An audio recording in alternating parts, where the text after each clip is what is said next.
남편을 처음 만난 건 직장 동료의 소개였어요. 평범한 맞선이었죠. 카페에서 처음 만났는데 그의 수줍은 미소가 참 인상적이었어요. 말수는 적었지만 듬직하고 진중한 모습이 좋았죠. 첫 만남에서 서로의 취미가 등산이라는 걸 알게 되었고 그렇게 우리의 연애는 시작되었습니다. 주말마다 산에 다녔어요. 북한산, 관악산, 도봉산. 산을 오르면서 서로에 대해 이야기를 나누었죠. 그는 자신의 가족에 대해 자주 이야기했어요. 특히 어머니에 대한 이야기를 할 때면 눈이 반짝였죠. 우리 어머니는 내가 세상에서 제일 소중하대. 라는 말을 자주 했어요. 그때는 그저 효심 깊은 아들이라고만 생각했는데 지금 생각하면 그게 첫 번째 경고 신호였나 봐요. 1년간의 연애 끝에 결혼을 결심했어요. 예비 시부모님을 처음 뵙던 날 정말 떨렸죠. 고급 한정식 집이었는데 시어머니께서 미리 가서 방을 잡아놓으셨더라고요. 현관에서부터 우리 며느리감이 이렇게 예쁘니? 라며 반겨주셨고 시아버지도 따뜻한 미소로 맞아주셨어요. 그날 시어머니께서 건네신 말씀이 아직도 기억나요. 우리 아들은 너무 순해. 내가 잘 이끌어줘야 해. 그때는 그 말이 무슨 의미인지 몰랐어요. 아들을 걱정하는 어머니의 마음이라고만 생각했죠. 하지만 지금 생각해보면 그때부터 시어머니는 저를 아들을 관리할 도구로 보셨던 것 같아요. 결혼 준비 과정은 순탄치 않았어요. 신혼집을 구하는 것부터 시작해서 모든 결정에 시어머니의 의견이 들어갔죠. 처음에는 강남에서 전세를 구하려 했는데 시어머니께서 그 돈이면 신도시에서 집을 살 수 있지 않니? 라며 신도시로 눈을 돌리게 하셨어요. 결국 남편 회사에서 먼 신도시에 집을 샀죠. 웨딩드레스를 고를 때도 시어머니께서 동행하셨어요. 제가 마음에 들어 한 드레스가 있었는데 시어머니께서는 우리 아들한테는 이런 스타일이 어울릴 것 같은데 라며 다른 드레스를 고르셨죠. 결국 시어머니 취향대로 드레스를 골랐어요. 웨딩 촬영 때도 같이 오셔서 포즈 하나하나까지 간섭하셨죠. 결혼식 전날 시어머니께서 갑자기 집으로 오셨어요. 결혼하면 꼭 지켜야 할 것들을 알려주려고 왔어. 우리 아들은 아침밥을 꼭 챙겨 먹어야 해. 김치찌개는 이렇게 끓여야 해. 빨래는 이렇게 해야 해. 3시간 동안 이어진 신부 교육이었죠. 그때 이미 눈치챘어야 했나 봐요. 앞으로 제 삶이 어떻게 될지. 신혼여행은 하와이로 갔어요. 일주일 동안 정말 행복했죠. 하지만 그때도 시어머니의 전화가 하루에 서너 번씩 왔어요. 잘 지내니? 밥은 잘 먹고 있어? 우리 아들 괜찮아? 나중에는 전화를 피하기 시작했죠. 그러자 시어머니는 남편에게 직접 전화를 하셨고 남편은 어머니가 걱정하시는 거야. 라며 제가 이해해주길 바랐어요. 신혼집에서의 생활이 시작되고 얼마 지나지 않아 시어머니께서 집들이를 하자고 하셨어요.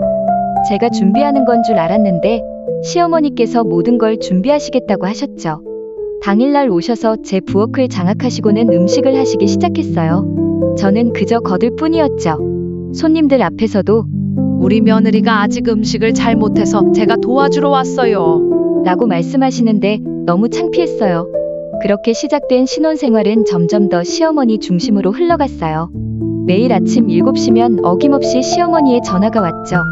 우리 아들 출근했니? 아침은 뭘로 먹였어? 오늘 저녁은 뭐 해줄 거야? 마치 업무 보고를 하는 것 같았어요. 주말은 더 힘들었어요. 토요일마다 시부모님 댁에 가야 했거든요.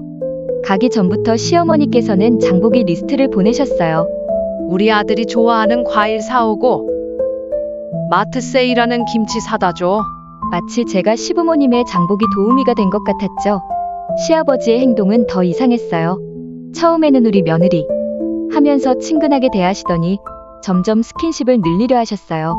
어깨를 감싸거나 손을 잡으려 하시고 한 번은 제가 설거지하고 있는데 뒤에서 갑자기 안으려고 하셔서 그릇을 깨뜨린 적도 있었죠. 남편에게 이야기했더니 아버지가 딸처럼 생각하시는 거야. 라며 넘어갔어요. 결혼 6개월쯤 됐을 때 시어머니께서 갑자기 집 열쇠를 달라고 하셨어요. 내가 가끔 와서 청소도 해주고 반찬도 해놓으려고. 라는 이유였죠. 거절했더니 남편에게 며느리가 시어머니를 못 믿나 보다. 하며 서운해하셨고 결국 남편의 성화의 열쇠를 드리고 말았어요. 그 후로 시어머니는 제 집을 자신의 집처럼 드나드셨어요. 어느 날은 출근하고 돌아와 보니 제 옷장이 완전히 정리되어 있더라고요. 제가 아끼던 옷들은 모두 정리되고 시어머니 취향의 옷들이 걸려 있었죠. 내가 입던 옷들은 우리 아들한테 어울리지 않아서. 라는 게 이유였어요. 주방도 마찬가지였어요. 제가 사둔 양념들은 모두 버리고 시어머니표 양념으로 채워놓으셨죠. 심지어 제가 아끼던 그릇들도 이런 건 신혼부부한테 안 어울린다. 하며 처분해버리셨어요. 남편은 어머니가 우리 걱정해서 그러시는 거야. 라며 늘 시어머니 편이었죠. 시어머니의 간섭은 제 직장 생활에까지 미쳤어요. 며느리가 늦게까지 회사에 있는 게 말이 되니? 우리 아들 혼자 저녁을 어떻게 먹게 하고. 이런 말씀들이 계속됐죠. 한 번은 제가 중요한 회의가 있는 날, 시어머니께서 갑자기 회사로 찾아오셨어요. 우리 아들이 속이 안 좋다. 하면서 즉시 퇴근해서 미역국을 끓여주라는 거였어요. 그때 저는 처음으로 시어머니께 반항했어요. 지금은 회의가 있어서 안 됩니다. 라고 단호하게 말씀드렸죠. 그러자 시어머니는 그 자리에서 눈물을 보이시며 시어머니가 아들 걱정하는 게 그렇게 잘못됐냐? 하셨어요. 결국 회의는 못 들어가고 남편의 미역국을 끓이러 갔죠. 나중에 알고 보니 남편은 그저 소화가 좀 안 된다고 했을 뿐이었어요. 주말이면 시부모님 댁에서 온종일 집안일을 해야 했어요. 시어머니는 제가 하는 모든 일에 트집을 잡으셨죠. 걸레질을 이렇게 하면 어떡해? 빨래는 이렇게 개야지. 설거지도 제대로 못하나? 마치 가정부를 다루듯 하셨어요. 시누이는 가끔 오는데도 칭찬받고 저는 매주 가도 늘 부족한 며느리였죠. 특히 힘들었던 건 명절이었어요. 일주일 전부터 시작되는 준비에 당일에는 새벽 4시부터 일어나 일해야 했죠. 시어머니는 너는 젊으니까 힘들지 않지?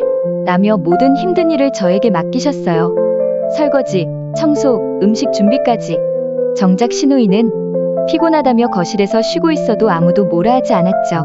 명절 때마다 친정에 가는 것도 큰 싸움이었어요. 친정은 저녁에 잠깐 다녀와. 시댁이 먼저지. 라는 말을 달고 사셨죠. 한 번은 제가 친정어머니가 편찮으셔서 먼저 가보겠다고 했더니 시어머니께서 시어머니는 죽으라는 거냐? 하며 말하길래 결국 그날도 시댁에서 하루 종일 있다가 친정에는 밤늦게 잠깐 들렀다 왔죠. 그러다 지난 3월 시아버지께서 뇌경색으로 쓰러지셨어요. 갑작스러운 일이었죠. 병원에 달려갔을 때 시아버지는 의식이 희미한 상태였어요. 저를 보자마자 우시면서 손을 잡으려 하셨죠. 처음에는 정말 안쓰러웠어요. 하지만 그 뒤로 일어난 일들은 정말 힘들었습니다. 병원에서의 3개월은 악몽 같았어요. 시어머니는 내가 젊으니까 간병은 네가 해야지. 라며 모든 걸 저에게 떠넘기셨어요. 시누이는 나는 일이 바빠서라는 말만 하고 거의 나타나지 않았어요. 특히 힘들었던 건 시아버지의 행동이었어요. 의식이 돌아오신 후에도 자꾸 저를 안으려고 하시고 손을 잡으려고 하셨죠.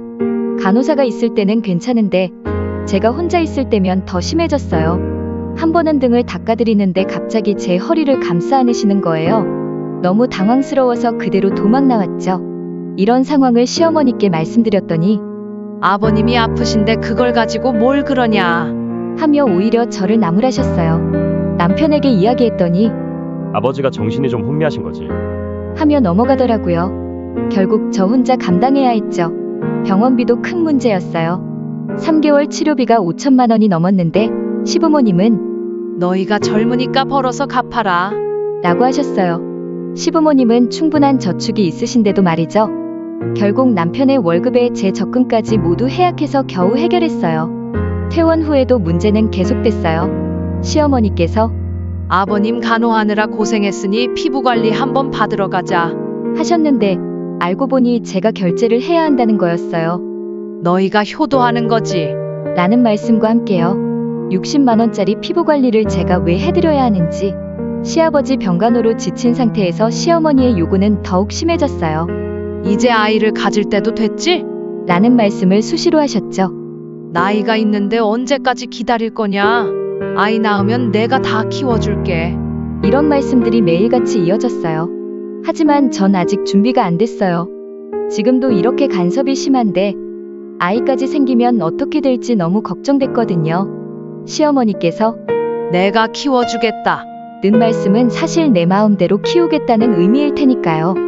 친정엄마는 내가 힘들어 죽을 텐데 애는 무슨 애냐 하며 만류하셨어요. 그러던 어느 날 시어머니께서 갑자기 산부인과 진료 예약을 하셨다며 저를 데리고 가시려고 하더라고요. 제 의사는 전혀 묻지도 않으시고요. 그때 처음으로 크게 다퉜어요. 제 몸인데 왜 마음대로 하시냐고 따졌더니 시어머니는 며느리가 시어머니 말도 안 들어주느냐?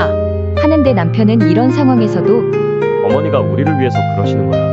라며 시어머니 편을 들었어요. 심지어 너도 이제 아이를 가져야 하지 않겠어? 하며 저를 설득하려 들었죠. 그때 처음으로 이혼을 생각했어요. 하지만 결혼 생활을 포기하고 싶진 않았어요. 그래서 부부 상담을 제안했죠. 처음에 남편은 반대했어요. 우리가 뭐가 잘못됐다고 상담을 받냐? 하면서요. 하지만 제가 이대로는 정말 이혼하고 싶어. 라고 하니까 마지못해 동의했어요. 상담은 6개월째 계속되고 있어요. 매주 토요일 아침 시어머니께는 친구 만나러 간다고 하고 몰래 다니고 있죠. 상담 선생님께서는 건강한 경계선이 필요하다고 하셨어요. 특히 남편에게 부모님과 아내 사이에서 중재자 역할을 해야 한다고 조언하셨죠. 상담을 받으면서 조금씩 변화가 생기기 시작했어요. 남편도 처음으로 시어머니께 주말에는 와이프와 시간을 보내고 싶어. 라고 말했고 저도 조금씩 거절하는 연습을 하고 있어요. 하지만 그만큼 시어머니의 불만도 커져갔죠. 얼마 전에는 제 친구의 결혼식이 있었어요. 토요일이라 시댁 방문을 못한다고 하자 시어머니께서는 며느리가 시댁 방문도 안 하고 친구 결혼식을 간다는 게 말이 되냐? 하며 결혼식을 못 가게 해 결국 결혼식에 못 갔죠. 그날 저녁 친구에게 미안하다는 문자를 보내면서 정말 서러워서 울었어요. 시누이와의 관계도 점점 더 어려워지고 있어요. 시누이는 결혼할 때 강남에 아파트를 받았는데 저희는 냉장고 하나가 전부였거든요. 그런데도 시어머니는 너희는 아들이니까 나중에 다 물려받을 거 아니냐? 라는 말씀만 하세요.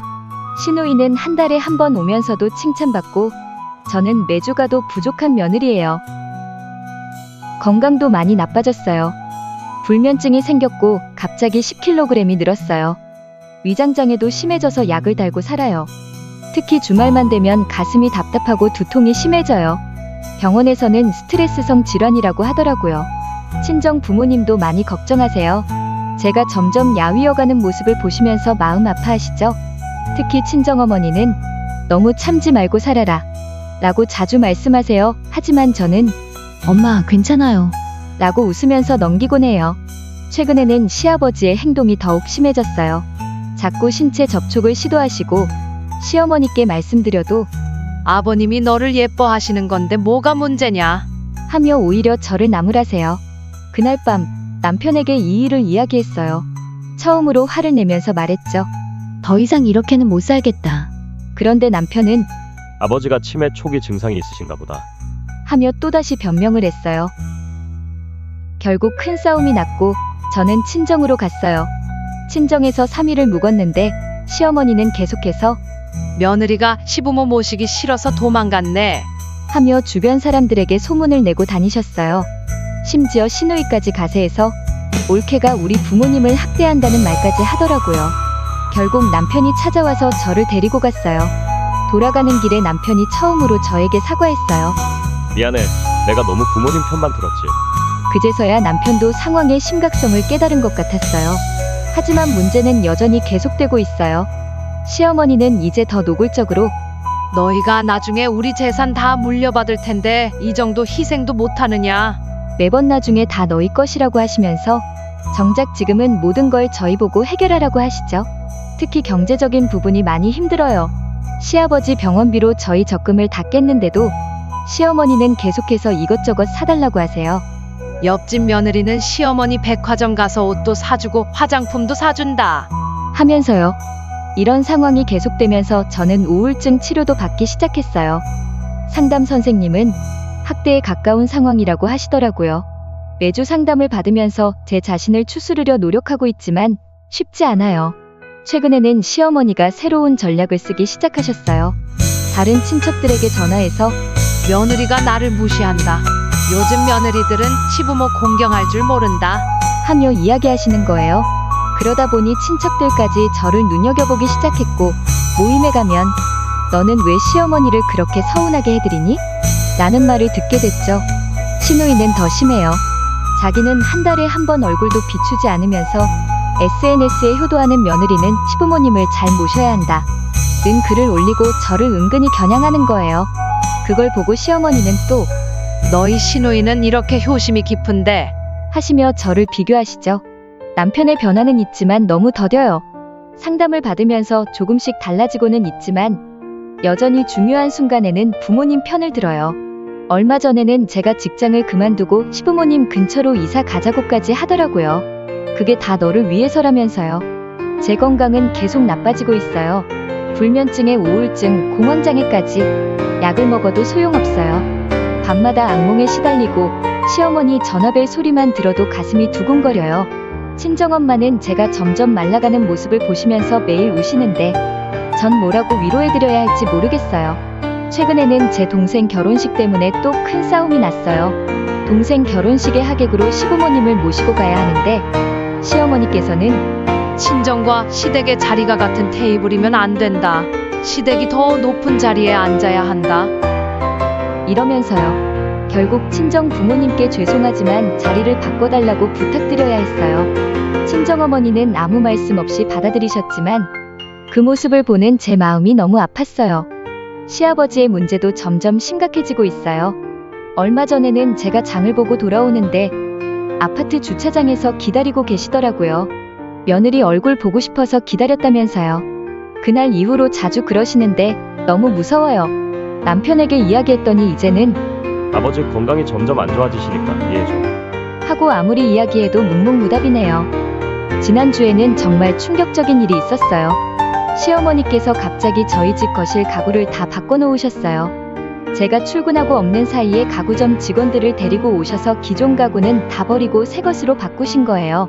제가 신혼 때부터 아끼던 가구들인데 더 충격적인 건 그 비용을 저희 보고 내라고 하시는 거예요. 남편은 이번에도 어머니가 우리 집을 예쁘게 꾸며주시려고 그러신 거다. 라며 시어머니 편을 들었어요. 결국 저희 신용카드로 결제를 했는데 무려 800만 원이나 나왔어요. 이제 저희 카드 한도가 거의 다 찼네요. 시아버지는 요즘은 매일 밤 제 휴대폰으로 사진을 보내세요. 저녁 드시는 모습, TV 보는 모습, 심지어 잠옷 입은 모습까지요. 너무 소름 끼쳐서 차단하고 싶지만 그러면 또 큰일이 날 것 같아 못하고 있어요. 친정에서 는 이혼을 권하세요.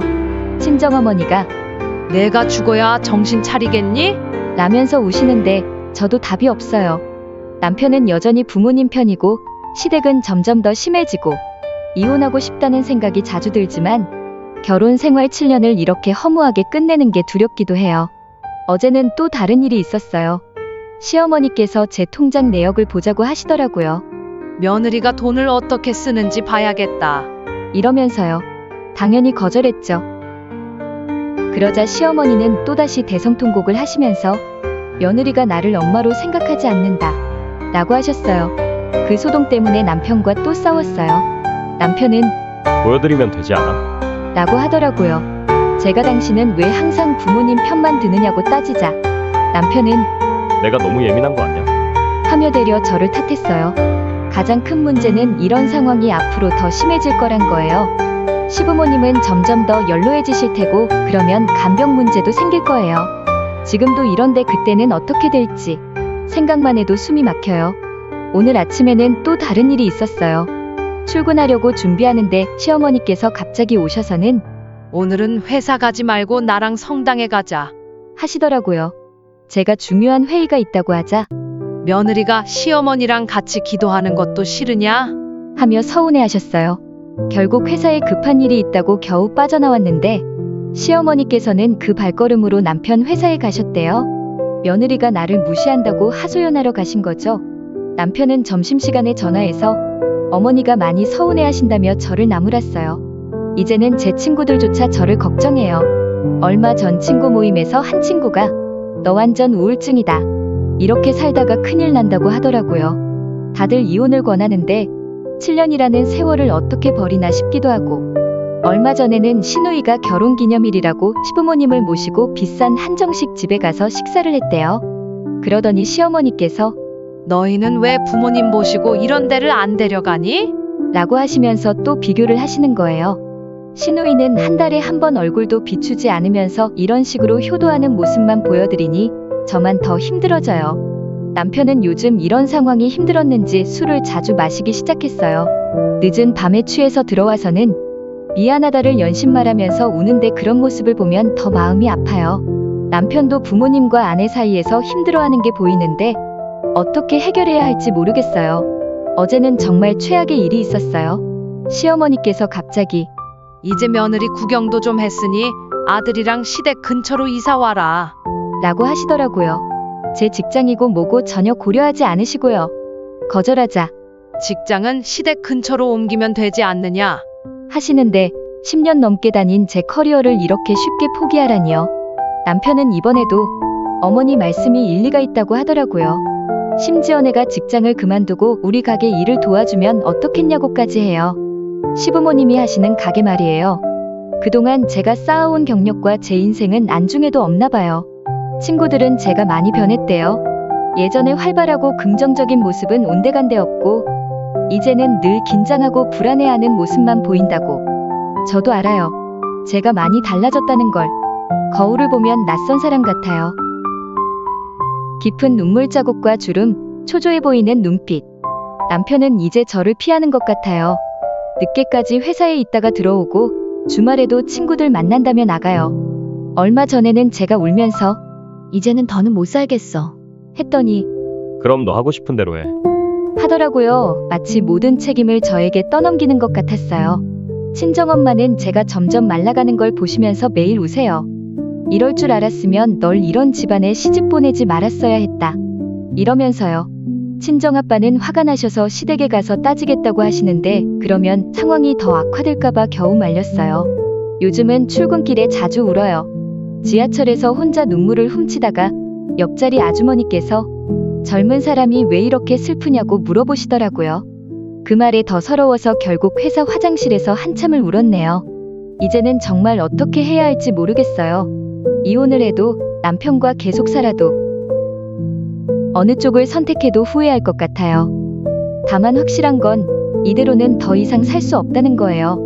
얼마 전에는 병원에서 심각한 이야기를 들었어요. 제 상태가 많이 안 좋아져서 입원 치료도 고려해봐야 한다고. 하지만 입원하면 시어머니가 더 큰 소동을 벌이실 게 뻔해서 그것도 못하겠어요. 이제는 길을 걸어가다가도 시부모님을 마주칠까봐 불안해요. 매번 뒤를 돌아보게 되고 누군가 뒤에서 걸어오는 발소리만 들어도 가슴이 두근거려요. 오늘도 아침부터 시어머니의 전화로 하루가 시작됐어요. 이제는 전화벨 소리만 들어도 가슴이 떨려요. 받지 않으면 더 큰일이 날 것 같아서 어쩔 수 없이 받게 되고 오늘은 정말 큰 결심을 했어요. 더 이상 이렇게는 못 살겠다는 생각이 들어서 변호사를 만나보기로 했어요. 이혼까지는 아니더라도 최소한 법적으로 어떤 보호를 받을 수 있는지 상담이라도 받아보려고요. 제 인생이 이렇게 될 줄은 꿈에도 몰랐어요. 결혼할 때는 행복한 가정을 꿈꿨는데 이제는 매일 아침 눈을 뜨는 것조차 두려워요. 오늘은 또 어떤 일이 벌어질지, 어떤 요구를 들어줘야 할지 이제는 결단을 내려야 할 것 같아요. 이대로 계속 살다가는 정말 제가 무너질 것 같거든요. 하지만 어떤 선택을 해도 쉽지 않을 것 같아요. 사랑은 중요하지만 그 사랑을 지켜줄 수 있는 용기와 결단력도 필요해요. 그냥 요즘 결혼 생활이 너무 힘들어 주저리 떠들어 봤어요.